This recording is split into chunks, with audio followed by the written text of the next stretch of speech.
हाँ जी, नमस्कार। My self Dinesh नैन। आज हम स्टार्ट करें अपना नया चैप्टर थर्मोडायनेमिक्स।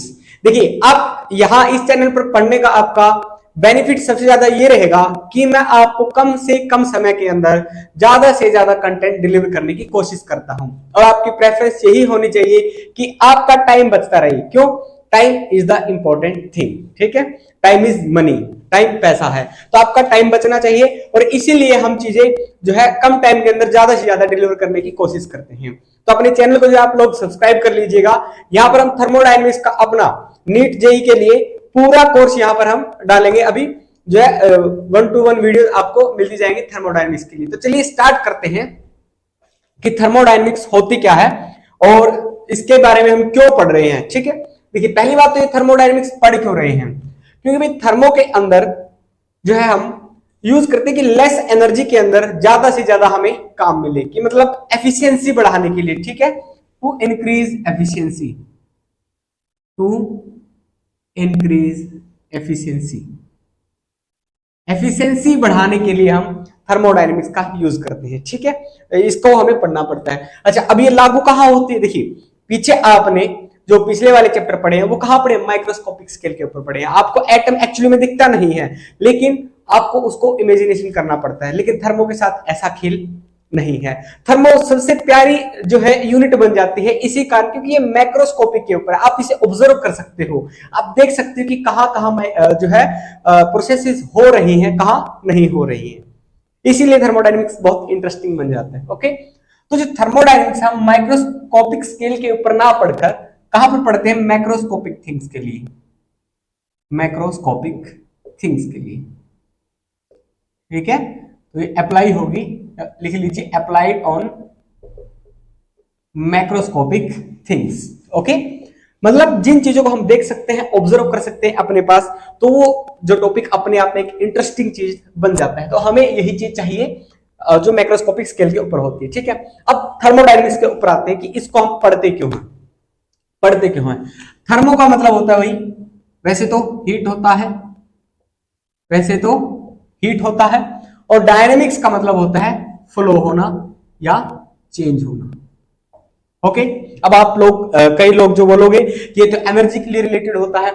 चलिए आते हैं उस बात के ऊपर, लेकिन पहले जो है इनिशियली क्या समझा जाता था कि जो थर्मोडायनेमिक्स है ना, जो थर्मोडायनेमिक्स है वो हमें बताती है एक्सचेंज बिटवीन हीट एंड जो है हीट एंड वर्क। ठीक है, हीट एंड वर्क के बारे में बताती है। पहले इसकी डेफिनेशन ये थी। अच्छा, डेफिनेशन हमें पढ़नी पड़ेंगे भाई, कोई भी नीट के लिए या जेई के लिए, क्योंकि ये बेसिस बनाते हैं। पर अगर आपका बेस स्ट्रांग नहीं होगा तो आप इमारत खड़ी नहीं कर सकते, इमारत आपकी गिर जाएगी अगर आपकी नींव स्ट्रांग नहीं है। तो आपको नींव स्ट्रांग बनानी है। दैट्स व्हाई आप जो है ये चीजें पढ़िए। हो सकता है कई बच्चे यहाँ पर बोले कि ये मुझे आता है, स्किप कर देता हूं। स्किप नहीं करना है, आप जो थोड़ा स्पीड बढ़ा के देख लीजिए, लेकिन देखना जरूर है। यहाँ पर आपको कुछ ना कुछ एक्स्ट्रा चीज देखने को मिल ही जाएगी। ठीक है, तो पहले माना जाता था जो थर्मोडायनेमिक्स है वो क्या करता है? हीट और वर्क के बीच में जो एक्सचेंज होता है, कि वर्क कितना कन्वर्ट हो हीट के अंदर, हीट कितनी कन्वर्ट हुई वर्क के अंदर, उसे हम थर्मोडायनेमिक्स बोलते थे। लेकिन अब पर्सपेक्टिव चेंज हो गया है। मॉडर्न डेज के अंदर हम क्या मानते हैं? जो थर्मो वर्ड यूज किया गया है वो हीट के लिए नहीं यूज करते, हम यूज करते हैं एनर्जी के लिए, एनर्जी के लिए। ओके, और वो क्या है? फ्लो है। ठीक है, तो थर्मोडायनेमिक्स की डेफिनेशन क्या बनती है? थर्मोडायनेमिक्स की डेफिनेशन ये बन जाएगी कि the branch of science which deals with the study of flow of energy. Okay, क्या बनेगा? फ्लो ऑफ एनर्जी, कि एनर्जी का फ्लो किस साइड हो रहा है, कौन बताएगा? थर्मोडायनेमिक्स बताएगा। लेकिन थर्मोडायनेमिक्स ये नहीं बताएगा कि एनर्जी कितने स्पीड से ट्रांसफर हो रही है एक सिस्टम से दूसरे सिस्टम की तरफ। ये थर्मोडायनेमिक्स नहीं बताएगा। ये कौन बताएगा? ये बताएगा केमिकल काइनेटिक्स। कौन? Chemical kinetics. मतलब इसकी एक एप्लीकेशन ही बन जाती है केमिकल काइनेटिक्स। इक्विलिब्रियम, वो भी इसका एक एप्लीकेशन पार्ट होता है। किसका? थर्मो का। सब माइक्रोस्कोपिक का खेल होता है। ठीक है, उनकी बात हम आगे करेंगे, आगे आपके सिलेबस के अंदर वो यूनिट्स हैं। तो तो सबसे पहले ये माना गया कि हीट और वर्क के अंदर जो एक्सचेंज होता है वो थर्मोडायनेमिक्स है, लेकिन आज जो डेफिनेशन बदल गई है वो ये कहती है कि एनर्जी का जो फ्लो होता है, फ्लो ऑफ एनर्जी, वो क्या है, थर्मोडायनेमिक्स है। उस ब्रांच को हम थर्मोडायनेमिक्स बोलेंगे। अब यहां पर थर्मो के अंदर दो चीजें आती हैं, कौन कौन सी, एक तो सिस्टम और एक surrounding. Okay, system and surrounding आजकल बड़ा फेमस हो रखा है ना वो डायलॉग, सिस्टम पाड़ देंगे, ठीक है, मतलब सिस्टम पाड़ देंगे। सिस्टम पाड़ना नहीं है, सिस्टम समझना है, सिस्टम समझना है, और उसके लिए हमें सराउंडिंग्स को भी समझना पड़ेगा, ठीक है। तो हम भी सिस्टम पाड़ देंगे, समझकर इसको पाड़ देंगे, ठीक है, सिस्टम पाड़ देंगे। हाँ चलो, अब सिस्टम और सराउंडिंग्स की बात करते हैं। भाई सिस्टम क्या होता है एंड सराउंडिंग क्या होती है, ठीक है। मान लीजिए हम जो है किसी चीज को स्टडी कर रहे हैं, फॉर एग्जांपल मेरे पास से पानी की बोतल है, ठीक है, मुझे यह देखना है इसके अंदर जो पानी है वो कितना गर्म हुआ, कितना ठंडा हुआ, इसने एनर्जी जो है या हीट जो है गेन की या लॉस की, एनर्जी का इसके अंदर कैसे एक्सचेंज हुआ, वो चीज मुझे जाननी है। तो मैं किसको पढ़ूंगा, इसको, बोतल को पढ़ूंगा, ठीक है, इसको ऑब्जर्व करेंगे। इसके लिए बाकी सारी क्या होगी, सराउंडिंग होगी, क्या होगी, सराउंडिंग होगी। तो मतलब हम सभी क्या है, यूनिवर्स का पार्ट है। आप भी यूनिवर्स का पार्ट हो, मैं भी एक यूनिवर्स का पार्ट हूं। ये फोन जिसके अंदर जो है रिकॉर्डिंग हो रही है, ये भी यूनिवर्स का पार्ट है। ये बोर्ड, ये पेन, सब यूनिवर्स का पार्ट है। लेकिन वहां पर हम एक पर्टिकुलर चीज को पढ़ रहे हैं, वो सिस्टम है, ठीक है। तो मतलब सिस्टम क्या हुआ, the part of universe, the part of universe which is under observation, under observation. मतलब जिस चीज को हम स्टडी करेंगे वो सिस्टम कहलाएगा, ठीक है। और जो सिस्टम को छोड़ देते हैं हम, सिस्टम को छोड़ दिया, सिस्टम को पार दिया हमने, सिस्टम छोड़ दिया, उसके बाद जो चीजें बच गई वो सारी सराउंडिंग के अंदर कंसीडर होंगी, ठीक है। Except the part of universe which is under observation, under observation, कि यूनिवर्स का वो पार्ट जिसे हम ऑब्जर्व कर रहे हैं, जिसे हम जानेंगे कि थर्मोडायनेमिक्स के अंदर इसकी एनर्जी के अंदर चेंज हो रहा है, कैसा चेंज हो रहा है, गेन हो रहा है या लॉस हो रहा है, उसको छोड़कर जो बाकी चीजें बच गई वो भाई यहां पर सराउंडिंग्स कहलाता है, ठीक है। तो पानी की बोतल मैं यहां बना देता हूं, हाँ कुछ ऐसी बोतल, yes, okay, very nice, okay. तो यहां पर जो है अंदर यहां पर पानी पड़ा है इसके, भाई मुझे स्टडी करना है इस पानी के अंदर क्या है, ठीक है। तो मेरा सिस्टम क्या हुआ, water, water is system, is system. बाकी बाहर वाली क्या चीजें, सारी सराउंडिंग, सराउंडिंग, ओके। अब आप ध्यान से देखिए, यहां पर सिस्टम, वाटर, सराउंडिंग, इससे बाहर वाली चीज। लेकिन ये जो बोतल है ना, बोतल, ये एक काम कर रही है, क्या काम कर रही है, सिस्टम को और सराउंडिंग को सेपरेट कर रही है, और जो सेपरेट करता है वो कहलाती है बाउंड्री। तो मतलब सिस्टम और सराउंडिंग को सेपरेट करने वाली चीज आ जाएगी यहां पर बाउंड्री, बाउंड्री, ओके। तो मतलब बाउंड्री क्या चीज होगी, बाउंड्री होगी वही कि जो सेपरेट करे, सेपरेट करे, separates system and surrounding, surrounding, जो सिस्टम और सराउंडिंग को सेपरेट करे वो बाउंड्री कहलाती है। अब ये बाउंड्री जो है ये टू टाइप की हो सकती है, कैसे, एक तो रियल हो सकती है और एक इमेजिनरी हो सकती है, ठीक है। फर्दर इसके टू टाइप भी होते हैं कि मूवेबल होती है, वो अलग से लिख लीजिए आप, मूवेबल एंड फिक्स्ड, ये भी हो सकती है भाई, ओके। मतलब कि अगर ये अपने पास पानी की बोतल है, ओके, ये पूरी तरह से मैंने बंद कर रखा है। तो इसके चारों तरफ क्या है, एक बाउंड्री है, बाउंड्री जिसको हम देख सकते हैं, देख सकते हैं मतलब रियल है, ओके, देख सकते हैं मतलब रियल है। अब मैंने इसके ढक्कन को खोल दिया, तो अब क्या, ऊपर वाले पार्ट के अंदर जो यहां से है, ठीक है, यहां तो कोई प्लास्टिक नहीं है जो सेपरेट कर रहा है पानी को और सराउंडिंग को, यहां तो कुछ नहीं है ना सेपरेट करने वाला, लेकिन यहां फिर भी एक सेपरेशन है सराउंडिंग और सिस्टम के बीच में। ऐसी बाउंड्री को हम इमेजिनरी बोलते हैं। क्या बोलेंगे, imaginary.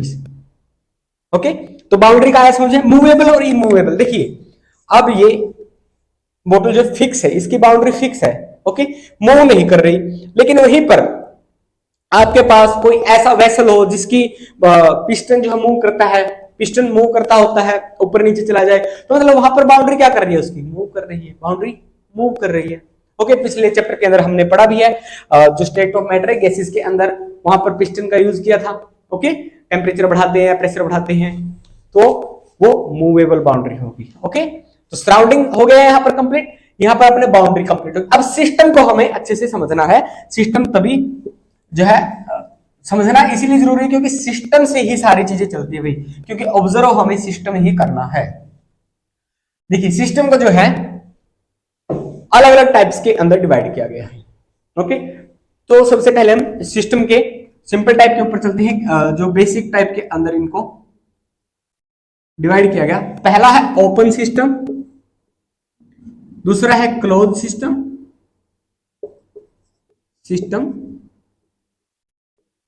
Close system, third one is the isolated system.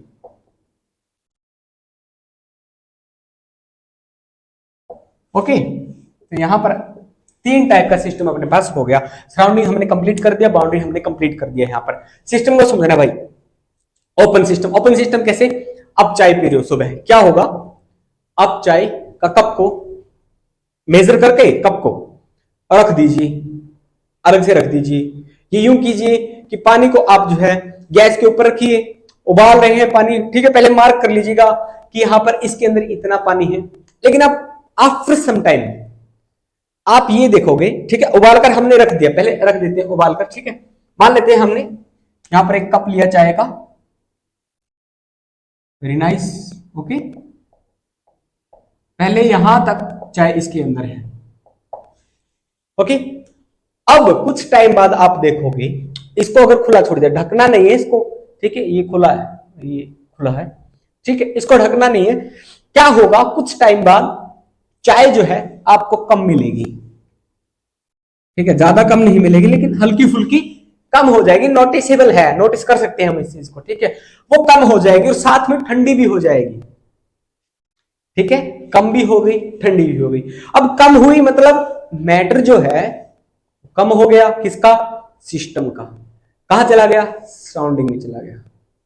और एनर्जी मतलब पहले थर्मल एनर्जी की बात कर लेते हैं हम, ठीक है, उसके अंदर थर्मल एनर्जी थी मतलब हीट थी, वो कहां चली गई, वो चली गई सराउंडिंग के अंदर, कहां चली गई, सराउंडिंग के अंदर चली गई। मतलब इस सिस्टम के अंदर ये मेरा जो ओपन सिस्टम है, खुला हुआ सिस्टम है, इसके अंदर दोनों चीजें एक्सचेंज होती है, exchange of matter as well as energy. मैं ई से नोट करूंगा एनर्जी को, ठीक है, ताकि आपका टाइम बचता रहे, पूरा लिखना ना पड़े। तो exchange of matter as well as energy वो ओपन सिस्टम के अंदर आएगा, जहां पर अपनी दोनों चीजें चेंज होए, क्या होए, मैटर भी चेंज हो जाए और उसकी एनर्जी भी चेंज हो जाए, वो ओपन सिस्टम कहलाएगा। अब बात कर लेते हैं क्लोज सिस्टम की, किसकी, क्लोज सिस्टम की। मैंने इस चाय के कप के ऊपर ढक्कन लगा दिया, क्या लगा दिया, ढक्कन, ठीक है, अरे ढक्कन देखो, यहां देखो, ढक्कन मैंने लगा दिया। अब क्या होगा, अब आप कुछ टाइम बाद नोटिस करना, जो पानी की बूंदे हैं, ठीक है, वो ढक्कन के ऊपर जाके आपको कुछ बूंदे दिखाई देंगी, आप उन बूंदों को भी वापस चाय के अंदर डाल देना, फिर मेजर करना, वहां पर जो मैटर है वो एक्सचेंज नहीं होगा, मतलब जितना चाय का कप हमने लिया था उतना ही हमें मिल जाएगा, लेकिन वो ठंडा हुआ मिलेगा अगर आपने उसे ऐसे ही छोड़ दिया। इसका मतलब वहां पर सिर्फ एनर्जी का एक्सचेंज हुआ, मैटर का एक्सचेंज नहीं हुआ, ठीक है। तो यहां पर किसका एक्सचेंज होगा, exchange of energy only, only, ठीक है। यहां पर सिर्फ एनर्जी एक्सचेंज करेगी, यहां पर जो है अपने पास एनर्जी एक्सचेंज करेगी, मैटर एक्सचेंज नहीं करेगा, मैटर एज इट इज अपना बना रहेगा। आइसोलेटेड की बात कर लेते हैं। देखिए अब आप समझ ही गए होंगे यहां पर क्या हो रहा है, मैटर और एनर्जी दोनों एक्सचेंज हो रहा है। यहां पर क्या है, यहां पर सिर्फ एनर्जी एक्सचेंज हो रही है, लेकिन आइसोलेटेड सिस्टम के अंदर ना तो एनर्जी चेंज होगी और ना ही मैटर चेंज होगा, ठीक है। तो यहां पर nor matter exchange, neither energy exchange, exchange with surrounding लिखना है आपको, ठीक है, एक्सचेंज विद सराउंडिंग। तो यहां पर ना तो एनर्जी चेंज होगी और ना ही मैटर चेंज होगा। इसका एग्जांपल, अब आपने इस चाय को कहां रख दिया, एक थर्मल जो है आपके पास बोतल है, थर्मल फ्लास्क है आइसोलेटेड, जो आजकल बोतल आती है, उसके अंदर हमने चाय को रख दिया। सुबह हमने चाय को डाला, हम देखते हैं कि 7-8 घंटे 9-10 घंटे तक भी वहां पर चाय गर्म रहती है, हालांकि थोड़ी बहुत ठंडी हो जाती है, उसकी बात करेंगे अभी, लेकिन क्या है वो गर्म रहती है। तो ऐसे सिस्टम को हम आइसोलेटेड सिस्टम बोलेंगे, ठीक है, जहां पर ना तो मैटर एक्सचेंज हुआ, ना ही एनर्जी एक्सचेंज हुई, ना ही मैटर एक्सचेंज हुआ, ना ही एनर्जी, वो जो है अपने पास क्या कहलाएंगे, वो अपने आइसोलेटेड सिस्टम कहलाएंगे, ठीक है। मैं आपकी नॉलेज के लिए बता दूं, कोई भी सिस्टम पूरी तरह से आइसोलेटेड सिस्टम नहीं होता, ठीक है। आज तक ऐसा कोई सिस्टम बना ही नहीं जो 100% आइसोलेटेड हो सकता है 99.9% तक आइसोलेटेड सिस्टम बन जाए, लेकिन 100% कभी नहीं बनेगा। और 100% जो है एफिशिएंसी वाला इंजन भी कभी नहीं बनेगा। वो कार्नोट इंजन आपको हम आगे समझाएंगे कि कार्नोट इंजन क्या होता है, ठीक है। ये सिस्टम को डिफाइन किया। अब सिस्टम को on the basis of phases के ऊपर भी जो है हमने डिफरेंशिएट कर रखा है। सिस्टम को कहां चलना है, सिस्टम को लेके चलो on the basis of phases, on the basis of phases, ठीक है। तो फेज के बेस पर सिस्टम को 2 टाइप के अंदर डिफरेंशिएट कर दिया। एक तो होमोजीनियस, वही मिक्सर वाली बात आ गई, होमोजीनियस, और एक हिट्रोजीनस,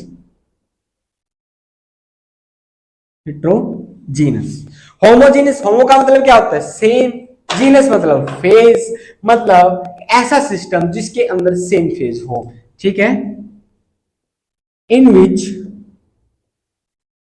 ओनली वन फेज, इसके अंदर सिर्फ एक फेज प्रेजेंट हो। जैसे कि फॉर एग्जांपल ये पानी है, हम घूम फिर के इसी बोतल पे आ जाएंगे, ये पानी की बोतल है, इसके अंदर हमने पानी को स्टडी करना है। सिस्टम अपना वाटर है, पानी है, किस चीज के अंदर है, लिक्विड के अंदर है। ये पूरा का पूरा क्या है, ये लिक्विड है, इसके अंदर सॉलिड है नहीं, तो ये होमोजीनियस सिस्टम का पार्ट हो गया। किसका हो गया, होमोजीनियस सिस्टम का। ओके, हिट्रोजीनियस की बात कर लेते हैं। हिट्रोजीनियस क्या होगा, in which different phase of system is present, phase of system is present। कि मान लेते हैं मैंने क्या किया, इसके अंदर, इस पानी के अंदर मैंने ऑयल डाल दिया। अब ऑयल हमें अलग दिखेगा, वाटर हमें अलग दिखेगा। क्या हुआ, डिफरेंट फेज बन गई। मैंने क्या किया, इसके अंदर, इस पानी के अंदर आयरन डाल दिया, लोहे की कीलें डाल दी, तो वो सॉलिड हमें अलग दिखेगा, ये लिक्विड हमें अलग दिखेगा, फेज अलग हो गया। ये मार्कर मैंने इस पानी के अंदर, बोतल के अंदर डाल दिया, क्या होगा, वो पानी हमें अलग दिखेगा और मार्कर अलग दिखेगा। ये किसका एग्जाम्पल हो गया भाई, हिट्रोजीनस फेज का जो है एग्जाम्पल हो गया। ओके, इतना आया समझ में, इतना आया। ये भाई चीजें जो आप अपने नोट्स अलग से बनाते चलो, अच्छे बच्चों की तरह अपने नोट्स अलग से बनाते चलो, क्योंकि मैं शॉर्ट्स नोट्स ही आप लोगों को बनवाऊंगा, इतना ज्यादा थ्योरेटिकल पोर्शन आप लोगों को नहीं लिखवाने वाला कि आप लिखते रह जाओ। हमें तो बस छोटे से मतलब थर्मोडायनेमिक्स 20-25 पेज के अंदर निपटा देनी है, और उसी से रिवीजन, वहीं से क्वेश्चन सब सब वहीं पर। ओके, नोट्स अपने बनाते जाना। आगे चलते हैं, प्रॉपर्टीज ऑफ थर्मोडायनेमिक सिस्टम की बात कर लेते हैं। प्रॉपर्टीज की, properties, okay, properties of thermodynamic system क्या होती है, प्रॉपर्टीज, इनकी बात कर लेते हैं। देखिए, प्रॉपर्टीज जो किसी चीज को डिफाइन करे वो क्या होती है, प्रॉपर्टीज होती है। जैसे लिक्विड, लिक्विड की प्रॉपर्टी क्या थी, उसकी प्रॉपर्टी ये थी कि वो फ्लो करता है, उसका शेप जो है इंडेफिनिट होता है, वॉल्यूम उसका डेफिनिट होता है। गैस का क्या होता है, वॉल्यूम शेप इंडेफिनिट होता है। डेंसिटी, इंटरमोलिकुलर फोर्सेस, वो सारी क्या थी, वो सारी की सारी प्रॉपर्टीज थी। लेकिन हम पढ़ रहे हैं थर्मोडायनेमिक्स, इसकी भी कुछ ना कुछ प्रॉपर्टीज होंगी ना, कुछ ना कुछ होंगी। तो इनकी प्रॉपर्टीज को हमने टू टाइप के अंदर जो डिफरेंशिएट कर दिया, एक तो एक्सटेंसिव प्रॉपर्टी, एक extensive, second one is intensive, intensive properties. Okay, extensive properties and intensive properties. Okay, अब जो एक्सटेंसिव प्रॉपर्टीज होती है ना, ये क्या होती है, ये भी हमें जानना है। डायरेक्ट क्वेश्चन पूछ लेते हैं आपसे कि इनमें से 4 ऑप्शन दे दिए, एक्सटेंसिव प्रॉपर्टी बताओ कौन सी है, या फिर इंटेंसिव प्रॉपर्टी बताओ क्या है। डायरेक्ट क्वेश्चन यार, डायरेक्ट याद करनी है। एक्सटेंसिव प्रॉपर्टीज क्या होती है, विच depend upon, which depends upon size and amount of the substance, amount of the substance, मतलब वो प्रॉपर्टीज जो किसी सब्सटेंस की शेप के ऊपर, उसकी अमाउंट के ऊपर क्या कर रहा है, डिपेंड कर रहा है, उसे हम एक्सटेंसिव प्रॉपर्टीज के अंदर काउंट करेंगे। ओके, दूसरी मैंने यहां पर बात लिखी है इंटेंसिव प्रॉपर्टीज, समझ ही गए होंगे, जो डिपेंड नहीं करती। एक काला, एक गोरा, हम ऐसे बोलते हैं ना, ये काला है, ये गोरा, विद पर्सपेक्टिव में, ठीक है, एक को रिस्पेक्ट के अंदर बोला जाता है। तो यहां पर भी रिस्पेक्ट अपने पास क्या, एक्सटेंसिव प्रॉपर्टीज किसको बोलेंगे, जो इंटेंसिव के अपोजिट हो जाएगा, अपोजिट चीज है ना, अपोजिट हो जाएगा, ठीक है। तो those properties which do not depend upon shape and amount of substance, जो वो प्रॉपर्टीज जो सिस्टम की शेप और अमाउंट के ऊपर डिपेंड नहीं करती, वो इंटेंसिव प्रॉपर्टीज होती हैं। एग्जांपल समझिए, यहां अपने पास एक डब्बा पड़ा है, ओके, डब्बा है, डब्बा अंकल का टीवी, डब्बा, डब्बा है, डब्बा अंकल का टीवी, डब्बा। ओके, अब क्या है, देखो इसके अंदर टेम्परेचर है, इसका प्रेशर होगा, इसका वॉल्यूम होगा, इसके नंबर ऑफ मोल्स होंगे, इसकी डेंसिटी होगी, इसका मास होगा, तो बहुत सारी चीज हो जाएंगी इसके पास, है ना। तो ये सारी तो इसकी प्रॉपर्टीज हैं। लेकिन अब मास को देखना है कि एक्सटेंसिव है, इंटेंसिव है। ओके, ये समझिए, पानी की बोतल है, इसको हमने मास निकाला, इसका अमाउंट ऑफ सब्सटेंस निकाला, इसको पानी को मैंने आधा कर दिया, इसका मास क्या हो गया, कम हो जाएगा। क्या हो गया, कम हो गया। तो वो किसके अंदर आना चाहिए, क्योंकि वो तो डिपेंड किया कि कितना पानी है, उसी के ऊपर डिपेंड करता है ना मास। तो mass is a extensive property. Example के लिए यहां पर आ जाइए आप, मास, ओके, वॉल्यूम, हीट कैपेसिटी कि उसकी हीट कैपेसिटी कितनी है, इसकी बात करेंगे आगे। बहुत ही डीप के अंदर हम हीट कैपेसिटी को जानेंगे, क्या होता है भाई heat capacity, CV equal to NRT। Okay, तो हम हीट कैपेसिटी को अच्छे से डीपली से जानेंगे कि हीट कैपेसिटी क्या होती है, heat capacity of solids, heat capacity of liquids, वो चीज, ठीक है। उसके बाद आप इंटेंसिव प्रॉपर्टीज को देखिए। मान लेते हैं मेरे पास यहां पर क्या एक बॉक्स है, क्या है, एक बॉक्स है, इसका प्रेशर क्या है, P1 है, वॉल्यूम V1 है, टेम्परेचर T1 है, ओके। अब मैंने इसको हाफ कट कर दिया, मास M1 है, ये पूरे का लिखा था मैंने, ये पूरे का था, ओके। तो अब देखिए इसको मैंने अगर आधा कट कर दिया, क्या प्रेशर के अंदर चेंज आएगा? प्रेशर तो सेम रहेगा, प्रेशर चेंज नहीं होगा। तो इंटेंसिव प्रॉपर्टी हो गया pressure, pressure, okay. Intensive property के अंदर आ जाएगा अपना प्रेशर आ जाएगा भाई, ओके।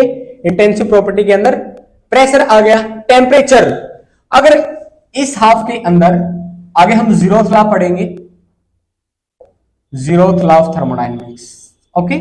इसके अंदर क्या होता है, ये वही चीज है कि टेम्परेचर जो पूरे सिस्टम का सेम होगा। मतलब यार कि अगर ये पानी यहां पर पड़ा हुआ है, अगर मैं इस बोतल के इस हाफ की तरफ देखूंगा और इस हाफ का टेम्परेचर देखूंगा, क्या मिलेगा?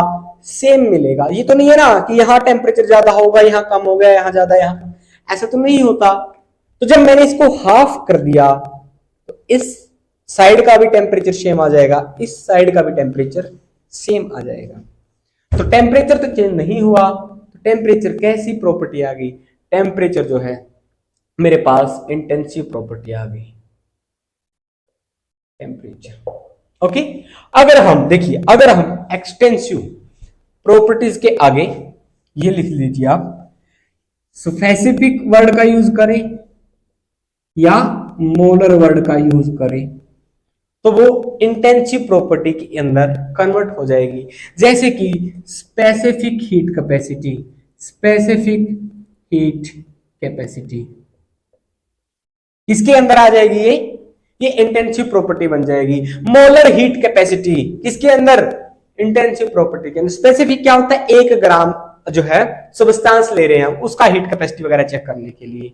और हम मोलर मतलब 1 मोल लेके चल रहे हैं, क्या 1 मोल लेके चल रहे हैं, तो उसके लिए जो यूज होगा वो यहां पर क्या होगा?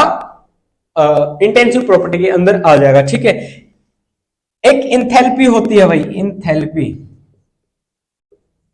हीट कैपेसिटी और इंथैल्पी आपको आगे समझाएंगे कि एक्चुअली में ये होती क्या है, ये टर्म्स जो हम यूज क्यों करते हैं, पूरा डीप के अंदर चलेंगे। इसलिए मैं अभी सिर्फ आपको बोल रहा हूं कि अभी, सिर्फ अभी के लिए आप इन्हें याद कर लीजिए, हीट कैपेसिटी और एंथैल्पी को। तो एंथैल्पी के आगे भी मैंने क्या लगा दिया? अगर मैंने ये लगा दिया स्पेसिफिक एंथैल्पी या मोलर एंथैल्पी, ये भी क्या हो जाएगा? इंटेंसिव प्रॉपर्टी हो जाएगी, ओके। तो आपको समझ में आया प्रॉपर्टीज क्या होती है? एक्सटेंसिव, इंटेंसिव होती है। एक्सटेंसिव जो है डिपेंड करती है किसके ऊपर? ये डिपेंड करती है भाई मास के ऊपर और साइज के ऊपर। एक जबरदस्त बात आप नोट कर लीजिए, क्या यहां लिख देते हैं हम स्टार लगाकर, ठीक है। इंटेंसिव प्रॉपर्टीज आईपी को अगर मैं डिवाइड करता हूं आईपी से, आईपी को डिवाइड करता हूं आईपी से, तो ये सॉरी एक्सटेंसिव प्रॉपर्टी को, एक्सटेंसिव प्रॉपर्टी को डिवाइड करता हूं एक्सटेंसिव प्रॉपर्टी से, तो क्या हो जाएगा? इंटेंसिव प्रॉपर्टी हो जाएगा, okay. Extensive property upon extensive property क्या हो जाएगा? Intensive property. फॉर एग्जांपल, ये मास है, ये वॉल्यूम है, मास बाय वॉल्यूम मैंने किया, मास बाय वॉल्यूम क्या होता है? डेंसिटी होता है। तो डेंसिटी क्या हो गया मेरे पास? डेंसिटी मेरे पास बन गई भाई इंटेंसिव प्रॉपर्टी, ओके। तो मतलब एक्सटेंसिव प्रॉपर्टी को अगर मैं डिवाइड कर देता हूं एक्सटेंसिव प्रॉपर्टी से, तो मेरे पास निकल के आएगी जो तीसरी प्रॉपर्टी निकल के आएगी, वो इंटेंसिव प्रॉपर्टी हो जाएगी, ठीक है। विस्कोसिटी, विस्कोसिटी देखिए क्या होगी?